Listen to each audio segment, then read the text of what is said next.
Non, ce n'est pas une chute. La cavalière tient bien sur son cheval pour la Coupe d'Europe des Nations de horseball féminin à Saint-Lô dans la Manche. Le but du jeu, marquer un panier après avoir effectué au moins 3 passes entre 3 joueurs différents. Un sport de contact spectaculaire mais accessible à tous selon l'entraîneur des championnes de ce soir.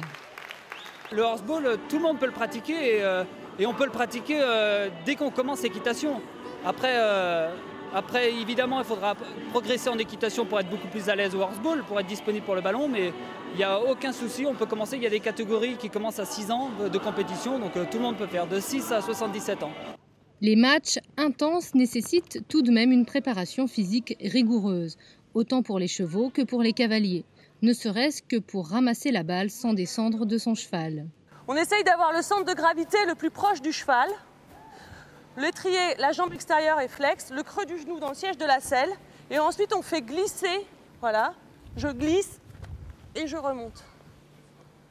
Comme pour les courses, les pur-sang arabes, rapides et réactifs, sont prisés pour jouer au horseball. Des chevaux de caractère qui exigent un travail quotidien toute l'année afin d'établir une complicité indispensable pour jouer au plus haut niveau. Souvent, ils se mêlent au jeu. Ouais. Au départ, ils ont un peu de mal avec la balle. Et au fur et à mesure, ils s'habituent. Et ensuite, vraiment, c'est des chevaux qui ont l'habitude de jouer et qui aiment ça.